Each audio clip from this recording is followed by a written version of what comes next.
सभी स्टूडेंट को मेरी तरफ से प्यार भरा और दिल से नमस्कार। क्या एसएससी जीडी की और एमटीएस की तैयारी कर रहे हो? क्या जीडी या एमटीएस में सिलेक्शन लेना चाहते हो? तो आज मैं लेके आया हूँ एसएससी एमटीएस के टॉप क्वेश्चन। एसएससी एमटीएस हवलदार की तैयारी कर रहे हो तो मैं लेके आ चुका हूँ टॉप क्वेश्चन, जो कि मेरे बच्चे में आपको एक जानकारी दे दूँ। क्वेश्चन पूरे 25 हैं, बता देना कितने क्वेश्चन आप सही करते हो आज के इस क्लास के अंतर्गत, क्योंकि ये क्वेश्चन जो करवा रहा हूँ वो 2023 में पेपर में पूछे गए क्वेश्चन हैं एसएससी एमटीएस द्वारा। तो देख लेना, अगर ये पेपर आपके सामने आता है जीके जीएस का, तो आप कितने क्वेश्चन करते हो। और लाइक, सब्सक्राइब और शेयर करना आपको नहीं भूलना है।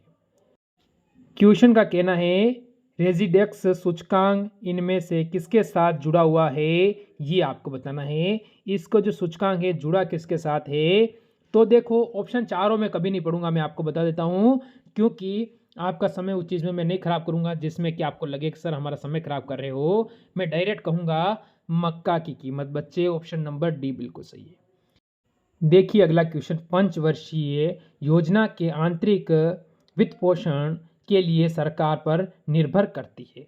किस पर? सरकार पर। अब यहाँ खाली स्थान पर क्या आएगा ये आपको बताना है, क्योंकि ऐसे खाली स्थान वाला ऑप्शन आपके एसएससी एमटीएस एसएसजीडी इनमें सर्वाधिक पूछे जाते हैं। बताओ मेरे दोस्त, यहाँ से आपका उत्तर क्या होगा? तो यहाँ से बच्चे कहेंगे कि बहुत सारे बच्चे कमेंट करते हैं सर मेरे 22 क्वेश्चन 19 क्वेश्चन तक का कमेंट आता है मेरा, सर 19 क्वेश्चन सही हुए, तो इसको 22 से 23 हम लेके चलेंगे। तो देखो सार्वजनिक उदार और घाटे की वित्त व्यवस्था, यानी बच्चे ऑप्शन नंबर डी आपका बिल्कुल सही है। अगला क्वेश्चन देखो, इसका उत्तर बताओ। युद्ध साहित्य किस भाषा में लिखी गई है? युद्ध साहित्य है वो कौन सी भाषा के अंतर्गत लिखी गई है? लैंग्वेज आपको बताना है। तो लैंग्वेज होगी यहाँ से मेरे बच्चे कौन सी, जल्दी बताएंगे। यहाँ से आपका उत्तर क्या रहेगा? हर क्वेश्चन में मैं आपको 10 सेकंड दूंगा और 10 सेकंड के बाद मैं उत्तर क्लियर करूंगा। तो आप कहोगे सर पाली। ऑप्शन बी बिल्कुल सही है। अगला क्वेश्चन बताओ, इसका उत्तर क्या है? ये आपके सामने आ चुका है। निम्नलिखित में से कौन सा विद्रोह यानी आंदोलन बंगाल के क्षेत्र में नहीं हुआ है? यानी बंगाल के क्षेत्र में नहीं हुआ है, ये आपको बताना है। जिसे आप क्या बोल सकते हो, कोई विद्रोह भी कह सकता है या फिर हम आंदोलन कहेंगे। तो आप सभी क्या कहेंगे मेरे दोस्त? आप सभी का उत्तर यहाँ से क्या होगा? बताओ यहाँ से क्या होगा?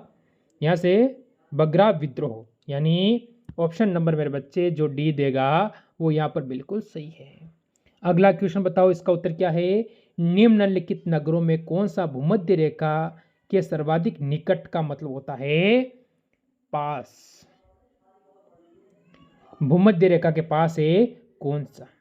भूमध्य रेखा आपसे पूछी गई है, बताओ क्या होगा? कौन सा नगर हो जाता है? अब इनके बारे में तो नगर की अगर जाए तो हमें तो क्या किसकी जानकारी होनी चाहिए? मैप की जानकारी होनी चाहिए, जिसे आप कहते हो मानचित्र।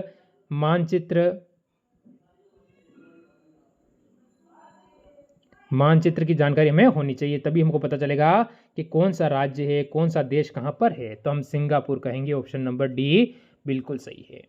अगला क्वेश्चन देखो, निम्नलिखित में से वह राज्य कौन सा है जिसकी सीमा मिजोरम से नहीं लगती है? तो मिजोरम से ऐसा कौन सा राज्य है जिसकी सीमा नहीं लगती है, ये आपको बताना है। देखो मिजोरम से राज्य पूछा है, ये बताना है। अगर आपसे इसने पूछा है मेरे दोस्त, दो चीज़ ज्ञान करना, राज्य पूछा है और म्यांमार यह क्या है? एक देश है। अभी थोड़ा सही नहीं लिखा गया, 1 मिनट में सही कर देता हूँ। देश है, क्या होता है? देश। तो ऐसी स्थिति में ऑप्शन नंबर बी तो आप काटोगे। इसने पूछा है मिजोरम के बारे में, तो आप कहोगे नागालैंड, यानी नहीं लगती है। बताओ क्या है? नागालैंड। असम त्रिपुरा इसको छूता है बच्चे, देखा? इसका मतलब ऑप्शन नंबर आपका हो जाता है ए बिल्कुल सही है। आगे बढ़ो अगले क्वेश्चन पर। निम्नलिखित में से कौन भरतनाट्यम की विख्यात नर्तांगना नहीं है? यानी इनमें से 3 तो है पर एक नहीं है, वो हमें बताना है। इस तरह के क्वेश्चन आपसे पूछे जाएंगे बड़े कंपटीशन एग्जाम में, फिर हमको उत्तर भी इसी हिसाब से देना पड़ेगा। बताओ क्या है? जावेरी बहन है, यानी ऑप्शन नंबर बच्चे डी बिल्कुल सही है। बताओ इसका उत्तर क्या है? किस काल में अछूत को अवधारणा स्पष्ट रूप से उदित थे? बताओ आपका यहाँ से उत्तर क्या होगा इसके अंतर्गत? यहाँ से आपसे पूछा है काल, यानी बच्चे काल के बारे में यहाँ से हम बताएंगे तो क्या होगा? हम कहेंगे उत्तर वैदिक काल, यानी ऑप्शन नंबर बी यहाँ से बिल्कुल एकदम सही और सटीक हो जाएगा। अगला क्वेश्चन देखो, भारत में मोहम्मद गौरी ने किसको प्रथम अक्ता प्रदान किया था? अक्ता प्रदान किया था किसको? मोहम्मद गौरी, यानी गौरी के बाद कौन सा वंश आता है? तो हम कहेंगे गुलाम। क्या कहेंगे? गुलाम वंश आएगा गौरी के बाद, क्योंकि यहाँ से होगा कुतुबुद्दीन ऐबक, यानी बच्चे ऑप्शन यहाँ से जो बी देगा वो बिल्कुल सही हो जाएगा। बढ़े अगले क्वेश्चन की ओर, बताओ इसका उत्तर क्या होगा। श्रीलंका की आबादी में अधिकांश लोग का अनुसरण करते हैं, यानी अनुसरण का मतलब हो गया धर्म, यानी श्रीलंका में जो अधिकतर लोग हैं वो कौन से धर्म से संबंधित रहते हैं, कौन से धर्म से अपना संबंध रखते हैं, उससे ये पूछ रहा है। हिंदू, इस्लाम, ईसाई, बौद्ध, या आखिरकार कौन सा धर्म होगा? बात हुई है मेरे दोस्त श्रीलंका की, तो हम कहेंगे यहाँ से बौद्ध धर्म। बच्चे ऑप्शन नंबर डी बिल्कुल सही है। अगला क्वेश्चन देखो, जल का सापेक्ष यानी आणविक द्रव्यमान कितना होता है? जल का आपसे पूछा गया है।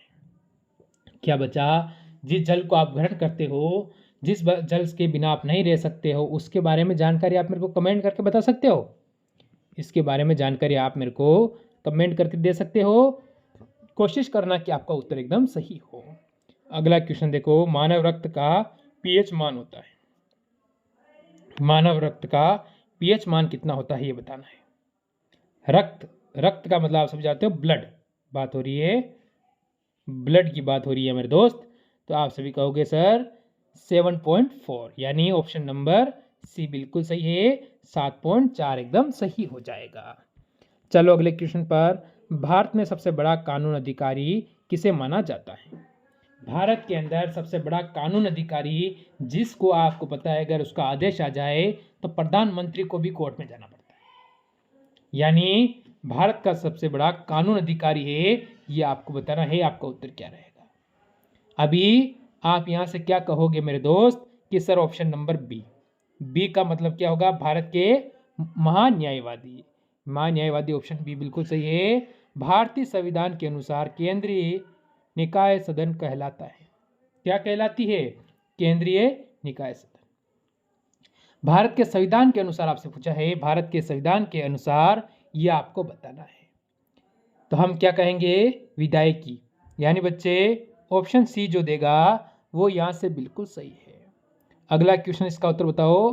कौन सा ऐसा जीव का उदाहरण नहीं है जो खाद्य पदार्थों का विघटन शरीर के बाहर करते हैं तथा उनका अवशोषण करते हैं?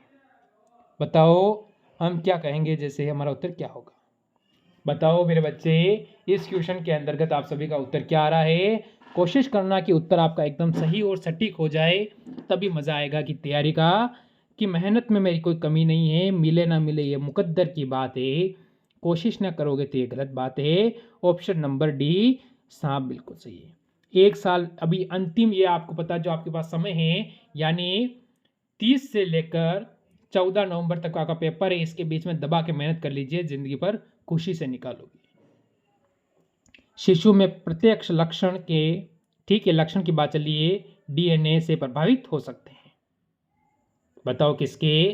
तो किसके डीएनए से प्रभावित होगा वो, ये आपको बताना है। केवल पिता के, माता पिता दोनों के, न तो माता के और नहीं पिता के। अब यहाँ से हम क्या कहें मेरे बच्चे कि हमारा उत्तर एकदम सही हो जाए?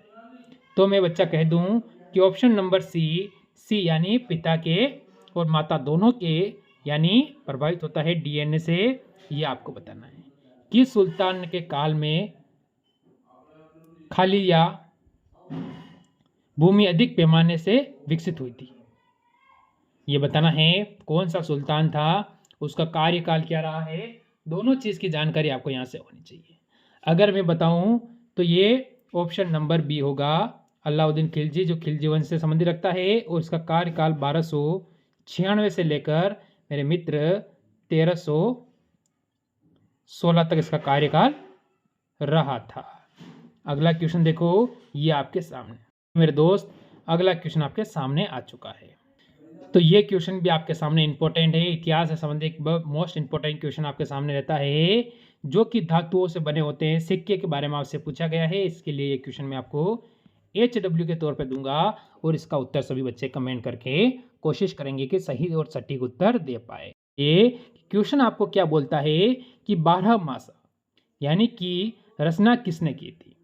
तो 12 मासा की रचना किसने की थी ये आपसे पूछा है। रचना के बारे में अगर आपसे पूछा है तो आप सभी क्या कहोगे कि सर यहाँ से हमारा उत्तर हो जाएगा मलिक मोहम्मद जायसी। यानी बच्चे जो ऑप्शन सी देगा वो यहाँ से बिल्कुल सही और सटीक हो जाएगा। अगला क्वेश्चन अगर आपके सामने आता है कि विजयनगर साम्राज्य में वित्तीय व्यवस्था की मुख्य विशेषता क्या थी?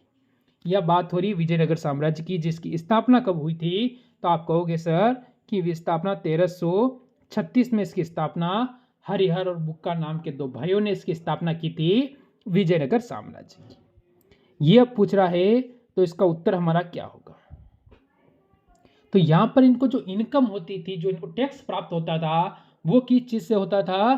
तो हम कहेंगे बंदरगाहों से आमदनी। यानी बच्चे ऑप्शन नंबर सी बिल्कुल सही है। चलो अगले क्वेश्चन पर। यह कहता है 4 मीटर सेकंड के त्वरण के कारण किसी वस्तु का वेग 10 मीटर सेकंड से 30 मीटर सेकंड हो जाता है, उस समय वस्तु में होने वाली विस्थापन क्या कहलाती है? मीटर क्या कहलाता है या विस्थापन क्या कहलाएगा, उसके बारे में ये हमसे पूछ रहा है। बच्चे यहाँ पर क्या कहें कि हमारा उत्तर एकदम सही और सटीक हो जाए? क्या 100, 250 या 200, 125? आखिरकार हमारा उत्तर क्या रहेगा? तो बच्चे ऑप्शन सी जो देगा वो बिल्कुल सही है, 100।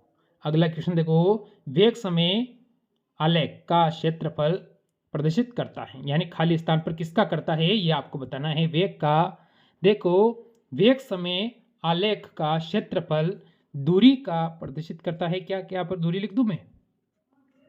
खाली स्थान पर दूरी प्रदर्शित करता है। बिल्कुल मेरे बच्चे ऑप्शन नंबर ए बिल्कुल सही है। बताओ अगले क्वेश्चन का उत्तर क्या होगा? कौन विश्व के विभिन्न भागों में विभिन्न नामों से जाना जाता है? उत्तरी अमेरिका से इसे हरिकन कहते हैं। हरिकन कहते हैं।